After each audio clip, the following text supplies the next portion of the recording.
कोंडागांव में जनदर्शन कार्यक्रम का आयोजन। श्यामा प्रसाद मुखर्जी वार्ड के लोगों ने कलेक्टर के सामने रखी मांग, सड़क और नाली निर्माण की उठाई मांग। कोंडागांव बैंक सखी लता पांडे की मेहनत की तारीफ, नवाचार की मिशन संचालक ने की सराहना, दीदियों के मल्टी एक्टिविटी से जोड़ने के दिए निर्देश। कोंडागांव में आंगनबाड़ी केंद्रों और स्कूलों का निरीक्षण, कलेक्टर ने किया स्कूलों का निरीक्षण पर व्यवस्थाओं का लिया जायजा। कोंडागांव में प्री बीएड और प्री डीएलएड प्रवेश परीक्षा संपन्न, 2367 परीक्षार्थियों ने प्री बीएड परीक्षा में लिया भाग। और बस्ता में अवैध अतिक्रमण पर चला प्रशासन का बुलडोजर, ग्राम पंचायत अरेकेल में अवैध मकान को किया ध्वस्त, विधायक और अधिकारियों के बीच हुई बहस।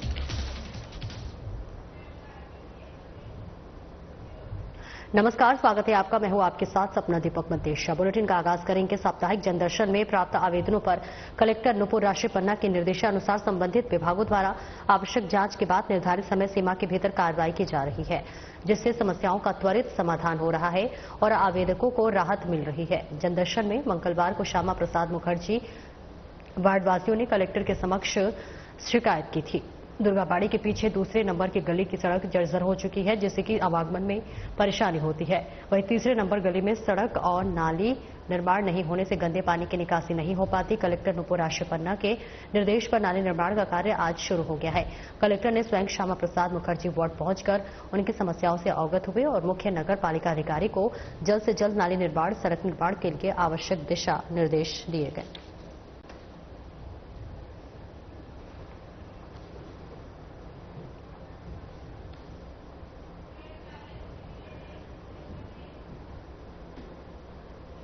छत्तीसगढ़ राज्य ग्रामीण आजीविका मिशन के राज्य मिशन संचालक जयश्री जैन ने गुरुवार को कोंडागांव जिले के केशकाल विकासखंड के ग्राम पंचायत मसू कोकड़ा का दौरा किया। इस दौरान उनके साथ मुख्य परिचालन अधिकारी एलिस लकड़ा, राज्य सलाहकार स्वच्छ भारत मिशन ग्रामीण रुपेश राठौर और जिला पंचायत के अधिकारी भी उपस्थित रहे। इस अवसर पर मिशन संचालक ने गांव के बैंक सखी लता पांडे की मुलाकात की और उनके कार्यों की सराहना की। लता पांडे ने बताया कि वो गांव में वृद्धावस्था पेंशन, विधवा पेंशन, मनरेगा भुगतान, महतारी वंदन योजना, प्रधानमंत्री आवास योजना सहित अन्य योजनाओं की राशि का हर माह लगभग 45 से 50 लाख रुपए का देन कर रही है। इसके एवज में उन्हें प्रति माह 15 से 20 हजार रुपए तक का कमीशन प्राप्त हो रहा है। और देखिए इस बीच तस्वीरें आपको दिखा रहे हैं जहां पर कोंडागांव में बैंक सखी लता पांडे की मेहनत की तारीफ की गई है। नवाचार की मिशन संचालक ने सराहना की है और दीदियों को मल्टी एक्टिविटी से जोड़ने के भी निर्देश दिए गए। इस मौके पर मिशन संचालक ने गांव की बैंक सखी लता पांडे से मुलाकात की और उनके कार्यों की सराहना की।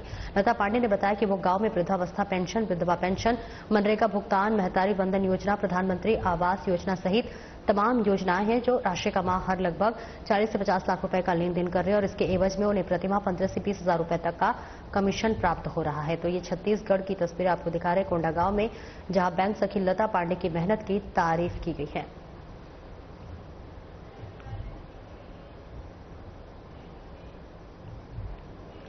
कलेक्टर नुपुर राशि पन्ना ने आज जिले के विभिन्न आंगनबाड़ी केंद्रों और सचिवालय का निरीक्षण कर व्यवस्थाओं का जायजा लिया। इस दौरान उन्होंने आंगनबाड़ी केंद्रों में भवन की स्थिति, बच्चों की दर्ज संख्या, पेयजल की उपलब्धता, विद्युत व्यवस्था सहित सभी आवश्यक अधोसंरचना की जानकारी ली और जिला कार्यक्रम अधिकारी को आवश्यक दिशा निर्देश दिए। इस दौरान उन्होंने तहसील पारा, डीएनके, कोपाबेड़ा, महात्मा गांधी वार्ड, आंगनबाड़ी केंद्रों का निरीक्षण किया। इसके साथ ही उन्होंने शासकीय बालक उच्चतर माध्यमिक विद्यालय और कन्या विद्यालय का भी निरीक्षण किया और इस बीच आवश्यक मरम्मत कार्य के लिए भी अधिकारियों को निर्देशित किया।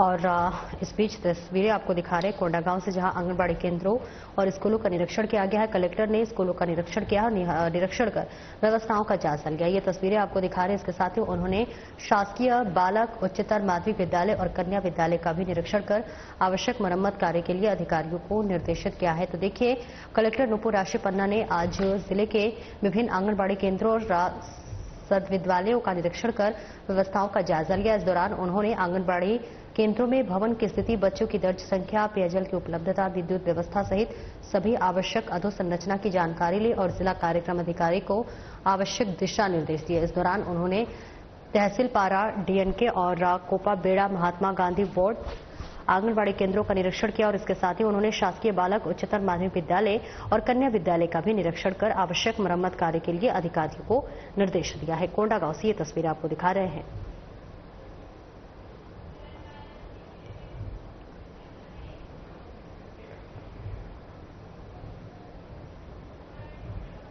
और देखिए, आंगनबाड़ी केंद्रों और स्कूलों का निरीक्षण किया गया है। कलेक्टर ने स्कूलों का निरीक्षण किया है, जायजा लिया है किस तरह की व्यवस्थाएं हैं, बच्चे ठीक से पढ़ रहे हैं या नहीं पढ़ रहे, बच्चे को किसी चीज की कोई अभाव तो नहीं है, समुचित व्यवस्था की गई है या नहीं।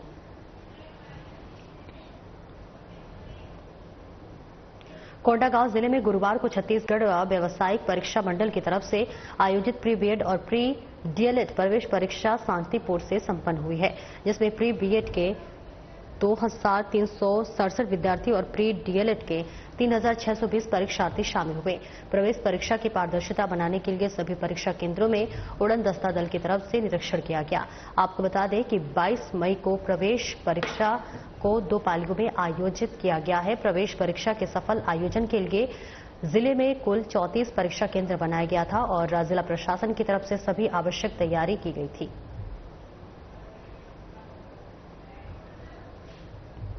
और कोंडागांव जिले में गुरुवार को छत्तीसगढ़ व्यावसायिक परीक्षा मंडल की तरफ से आयोजित प्री बीएड की अगर बात कर ले तो देखिए, प्रवेश परीक्षा शांतिपूर्ण ढंग से संपन्न हुई है, जिसमें तमाम परीक्षार्थी और शामिल हुए। और इसी के साथ साथ आपको बता दें चले, प्रवेश परीक्षा के सफल आयोजन के लिए जिले में कुल 36 परीक्षा केंद्र बनाया गया था। जिला प्रशासन की तरफ से सभी आवश्यक तैयारी की गई थी। तो प्री बीएड और प्री डीएलएड प्रवेश परीक्षा संपन्न किया गया है। 2367 परीक्षार्थियों ने प्री बीएड सुरक्षा में भाग लिया है और ऐसे में प्री डीएलएड परीक्षा में 3620 परीक्षार्थी शामिल हुए हैं।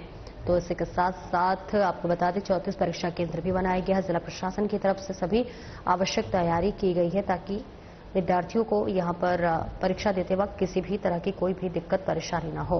तो कोंडागांव से ये तस्वीरें आपको दिखा रहे हैं, जहां पर जिले में गुरुवार को छत्तीसगढ़ व्यावसायिक परीक्षा मंडल की तरफ से आयोजित प्री बीएड और प्री डीएलएड प्रवेश परीक्षा शांतिपूर्ण ढंग से संपन्न हुई।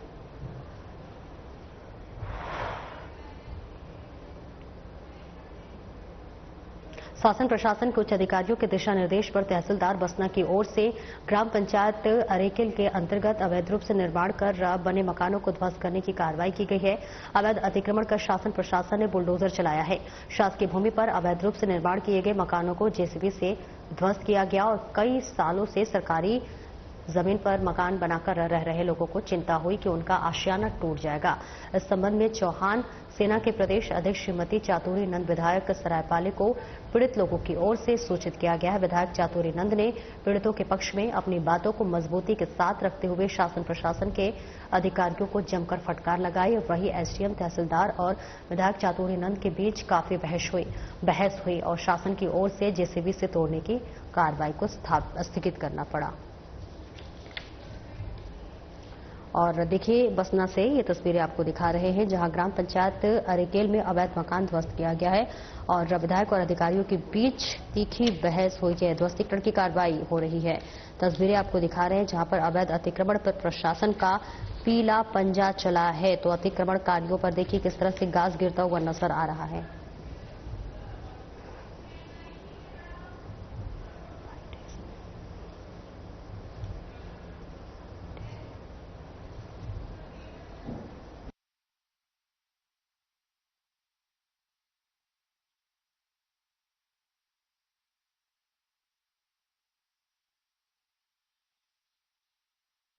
रायपुर के सांसद एवं वरिष्ठ बीजेपी नेता बृजमोहन अग्रवाल छत्तीसगढ़ के विकास के लिए सतत रूप से प्रयासरत है और इसी क्रम में उन्होंने केंद्रीय ग्रामीण विकास, कृषि एवं किसान कल्याण मंत्री शिवराज सिंह चौहान और केंद्रीय शिक्षा मंत्री धर्मेंद्र प्रधान से नई दिल्ली में शिष्टाचार भेंट की और राज्य से संबंधित कई मुद्दों पर विस्तृत चर्चा की। बृजमोहन अग्रवाल ने ग्रामीण क्षेत्रों के बुनियादी ढांचे के विकास, प्रधानमंत्री ग्रामीण सड़क योजना के प्रभावी क्रियान्वयन, कृषि में आधुनिक तकनीकों के उपयोग और किसानों की आमदनी बढ़ाने जैसे विषयों को शिवराज सिंह चौहान के समक्ष उठाया है।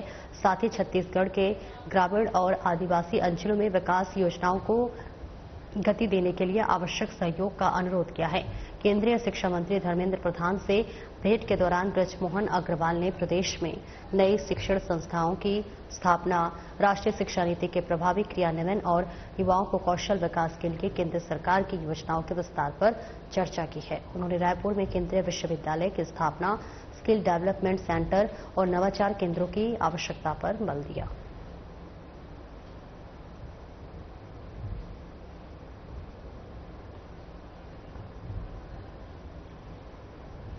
भारत के पूर्व प्रधानमंत्री राजीव गांधी की पुण्यतिथि के अवसर पर नगर पंचायत चरामा में युवा कांग्रेस के कार्यकर्ताओं ने सामुदायिक स्वास्थ्य केंद्र पहुंचकर मरीजों का हालचाल जाना और उन्हें फल वितरित किया। इस मौके पर युवा कांग्रेस के विधानसभा महासचिव अर्जुन देवांगन, पूर्व पार्षद सुभाष सोनकर, पंकज बादवानी, अनुराग सोनवानी, मनीष सोनकर समेत अन्य कार्यकर्ता मौजूद रहे। इस कार्य का उद्देश्य समाज सेवा और पूर्व प्रधानमंत्री को श्रद्धांजलि अर्पित करना था और इसी के साथ साथ युवा कांग्रेस कार्यकर्ताओं ने राजीव गांधी के आदर्शों को याद करते हुए उन्हें जनसेवा की भावना को इस कार्यक्रम का आयोजन किया।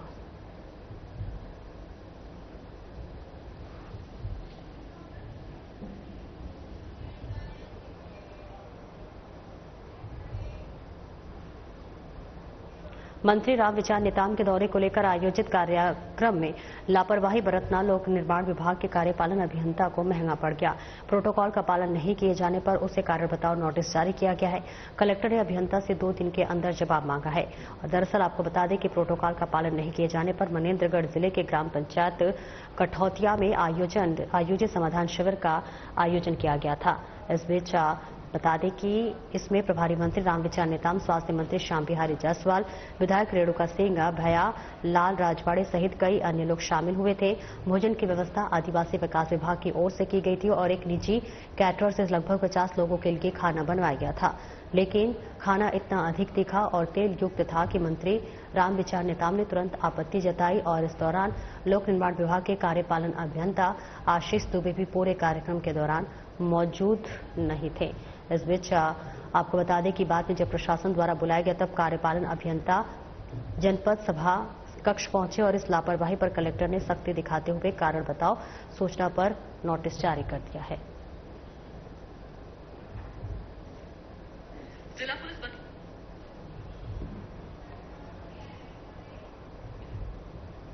प्रदेशवासियों की समस्याओं की जल्द समाधान के लक्ष्य के साथ 5 मई से 31 मई तक चल रहे सुशासन तिहार के तीसरे चरण में धरसींवा विधानसभा के ग्राम सरा गांव में समाधान शिविर का आयोजन किया गया। धरसींवा विधायक अनुज शर्मा ने किसानों को ऋण पुस्तिका, राशन कार्ड, आयुष्मान कार्ड और ट्राईसाइकिल मछली पालकों को फूट कर मछली बेचने के लिए आइस बॉक्स और जमीन का मालिकाना हक दिलाने हितग्राहियों को पट्टा वितरित किया गया और साथ ही समाधान शिविर में ग्रामीणों से आत्मीय संवाद करते हुए उन समस्याओं को सुनकर निराकरण हेतु अधिकारियों को दिशा निर्देश दिए गए।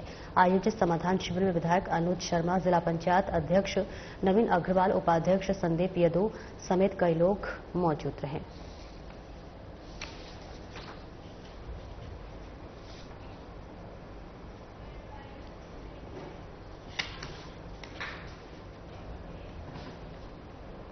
कांकेर जिले के नरहरपुर वन परिक्षेत्र अंतर्गत नौडोगरी गांव में एक भालू के घुसने से दहशत का माहौल बन गया है।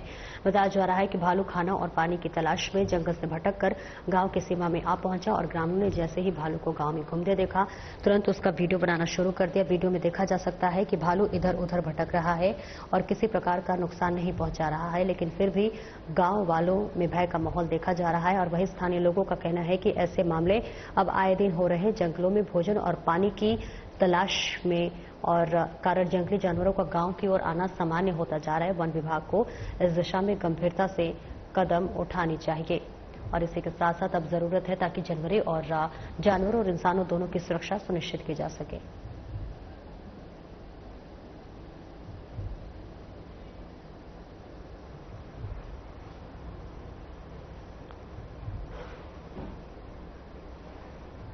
केंद्र सरकार के कोयला एवं खान मंत्री जी कृष्ण रेड्डी ने उज्जैन प्रवास के दौरान महाकाल मंदिर पहुंचकर सपरिवार बाबा महाकाल के दर्शन और पूजन अर्चन कर आशीर्वाद लिया।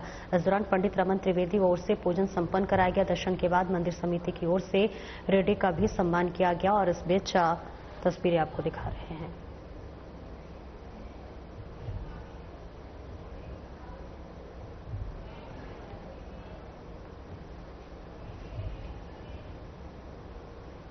वर्तमान समय में गर्मी का इतना प्रकोप बढ़ गया है कि ग्रामीण अंचल में जहां पानी की व्यवस्था नहीं है, वहां विधायक कैलाश कुशवाहा द्वारा मौके पर पहुंचकर कभी कलेक्टर तो कभी पीएचई विभाग को फोन लगाकर सूचना देकर रोके हुए कार्य को शुरू करा देते हैं।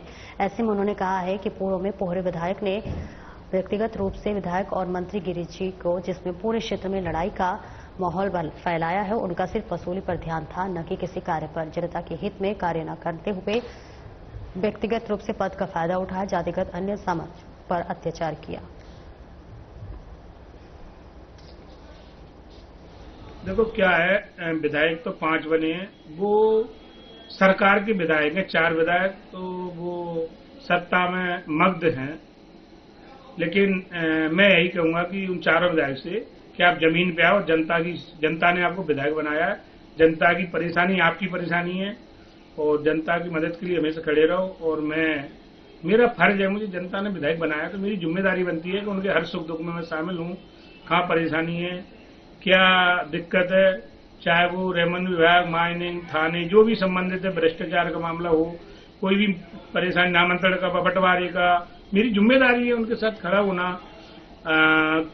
जैसे अभी चर्च में भी हमारी रोड नहीं बनी तो मैं जनता की मांग पर ही मैं एक आंदोलन का कदम उठाने वाला हूं और जल्दी उसको 1-2 दिन में हम तैयारी कर रहे हैं कि वो रोड जल्दी बने। हमें प्रशासन से अभी आश्वासन झूठा मिला है, कई बार मीटिंगें भी हुई इस संबंध में। इसके अलावा भी क्षेत्र में जो भी समस्या होगी मैं जनता के लिए खड़ा रहूंगा और उनके सुख दुख में हमेशा शामिल रहूंगा। नरसिंहपुर के लोक निर्माण विभाग के कार्यपालन यंत्री अर्बन गुहा को कलेक्टर ने कारण बताओ नोटिस जारी किया है। आरोप है कि एक अहम कार्यक्रम स्थल पर बुलाए जाने पर उन्होंने स्टेनो से यह कह दिया कि वे शराब के नशे में है, इसलिए नहीं आ सकते। नरसिंहपुर के कृषि उद्योग समागम कार्यक्रम की तैयारियों का सिलसिले में अधिकारी को बुलाया गया था, लेकिन जब जवाब ऐसा आया तो कलेक्टर ने नोटिस थमा दिया और जवाब मांगा गया तो कलेक्टर की ओर से जारी नोटिस में कहा गया है कि 26 से 28 मई के बीच होने वाले इस कार्यक्रम को लेकर 18 मई की शाम 6 बजे सभी अधिकारियों को कार्यक्रम स्थल पर बुलाया गया था, लेकिन अर्नव गुहा निर्धारित समय पर नहीं पहुंचे। हालांकि कार्यपालन यंत्री नरसिंहपुर ने अपना पक्ष रखा है।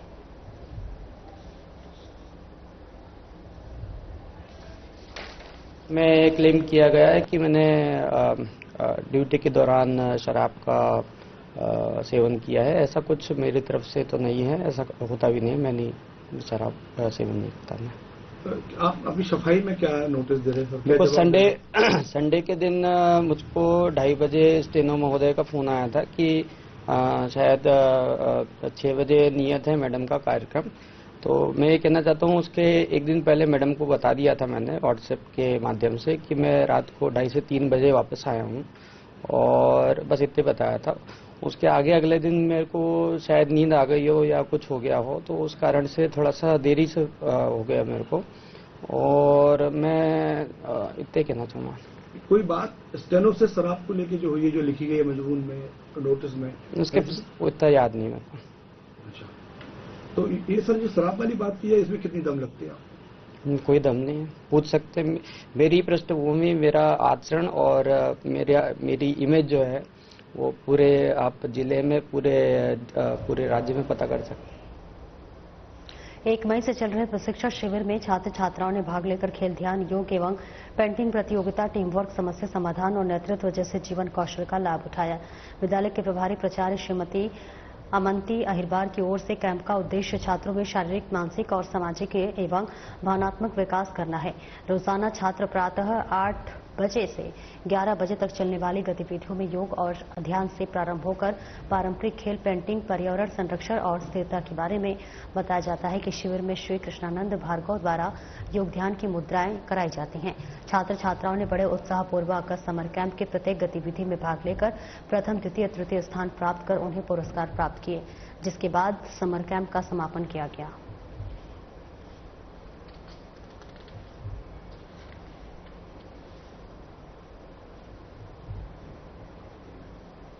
भारतीय सेना के शौर्य और पराक्रम के साथ ही देश के वीर जवानों को सम्मान देने और ऑपरेशन सिंदूर की सफलता का उत्सव मनाने के लिए विजय राघवगढ़ नगर में भारत शौर्य तिरंगा यात्रा निकाली गई है।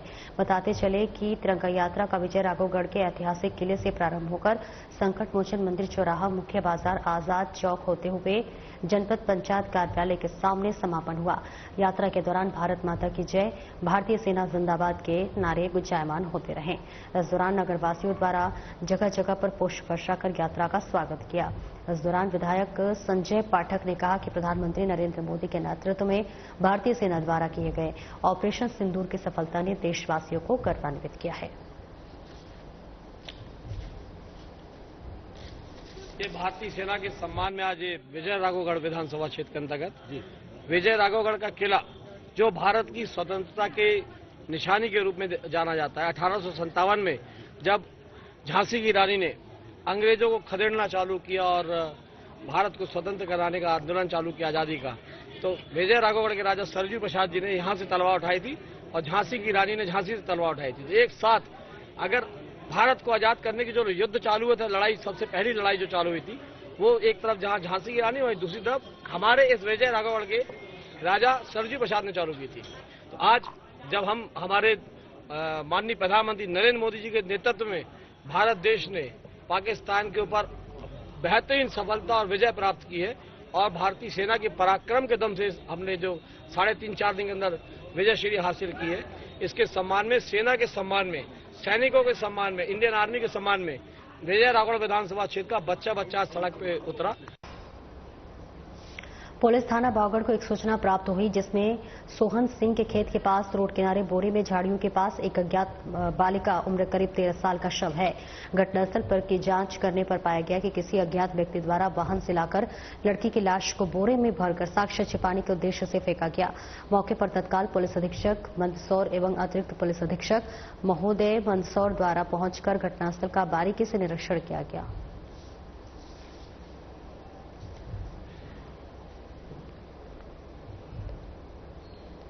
पर 27 दिसंबर को एक डेड बॉडी मिली थी, जिसपे मामले और एक अज्ञात बच्ची थी 13 साल की, उसकी डेड बॉडी मिली थी।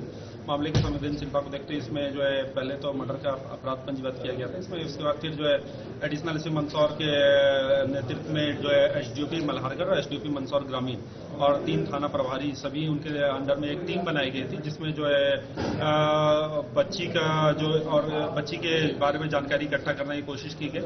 इसमें मंदसौर पुलिस के लिए बहुत चैलेंज था, क्योंकि पूरी जो घटना हुई बाद में अभी जो ट्रेस हुआ उसके हिसाब से पूरी बच्ची जो है डूंगरपुर जिले की रहने वाली है और ये जो आरोपी जिन्होंने मर्डर किया है ये भी अभी राजस्थान के ही प्रतापगढ़ के जिले के रहने वाले हैं। तो पूरी घटना राजस्थान में, बच्ची भी राजस्थान की है, बस बॉडी को यहाँ डिस्पोज किया गया था। लेकिन इसमें जो पुलिस को जो लोकल जो माला एक मिली थी बच्ची का, उसके आधार पे हमने पता चला कि वो माला जो है सालमगढ़ में बनी है। उसके आधार पर हमने जो लोकल इंटेलिजेंस राजस्थान में डेवलप किया और फाइनली हमको मुखबिरी के आधार पर जो आरोपी हैं, 3 आरोपी, उनको ट्रेस किया हमने। 2 भाई है इसमें, बद्रीलाल और रामलाल, और उसका एक साथी है रमेश। ये तीनों जो है बड़वास कला राजस्थान के रहने वाले हैं। इन तीनों ने ये बच्ची के मर्डर में इन तीनों का हाथ है। इसमें बच्ची को मर्डर करके बॉडी को यहाँ भावगढ़ थाने पे क्षेत्र में इसको डिस्पोज किया गया। और आगे बढ़ेंगे जहां इंदौर के अन्नपूर्णा थाना क्षेत्र में शूटिंग अकादमी में छेड़छाड़ की घटना सामने आई है, जहां शूटिंग ट्रेनिंग देने वाला मोहसिन खान के द्वारा एक राइफल शूटिंग सीखने वाले छात्रा के साथ छेड़छाड़ की घटना को अंजाम दिया गया है। फिलहाल पुलिस ने मामला दर्ज कर आरोपी मोहसिन खान को गिरफ्तार कर लिया है। पीड़िता, जो कि मल्हारगंज इंदौर की निवासी है, ने अपने भाई के साथ थाना पहुंचकर पूरी घटना की जानकारी दी है और इसी के साथ साथ उसने बताया है कि वे ड्रीम ओलंपिक शूटिंग एकेडमी में वर्ष 2021 से 2023 नवंबर तक शूटिंग कर रही थी और ऐसे में 8 नवंबर 2023 को जब वे रोज की तरह प्रैक्टिस के लिए पहुंची, तभी कोच मोहसिन खान ने उसे राइफल पकड़ने का बहाना बनाकर बदसलूकी की। एक फरियादिया के द्वारा कंप्लेंट की गई है थाना अन्नपूर्णा में। उसके द्वारा ये बताया गया 2021 से 2023 में वो उसकी फायरिंग जो शूटिंग होती है, शूटिंग एकेडमी है एक अन्नपूर्णा थाना क्षेत्र में, वहां पर शूटिंग फायरिंग सीखने जाती थी। तो प्रैक्टिस के दौरान इसके द्वारा जो वहां का जो ट्रेनर है मोहसिन, उसके द्वारा उसको बैट टच किया गया था। तो इस महिला की जो विक्टिम जो फरियादिया की रिपोर्ट पर से आरोपी को अरेस्ट कर लिया गया है और उसको जेल भेजा जा रहा है और साथ में मोबाइल भी जब्त कर लिया गया है और भी इसमें इन्वेस्टिगेशन की जा रही है। इन्वेस्टिगेशन आयु तथ्यों के आधार पर अग्रिम कार्रवाई सुनिश्चित की जाएगी। जैसे कि मतलब छेड़छाड़ उसके द्वारा बताया गया था कि बैट टच किया गया था 2023 में, तो उस बैट टच की छेड़छाड़ की धाराओं में केस रजिस्टर किया जाकर इन्वेस्टिगेशन में लिया गया है। फेसबुक पर अन्य यूजर के साथ कुछ आपत्तिजनक अभी फिलहाल इसमें मोबाइल की जांच की रही है, फोरेंसिक भी इसमें भेजा जाएगा और उसमें अगर किसी तरह का डाटा अगर डिलीट भी किया जाएगा तो उसको रिकवर कराया जाएगा। फिलहाल इस बुलेटिन में इतना ही। नमस्कार।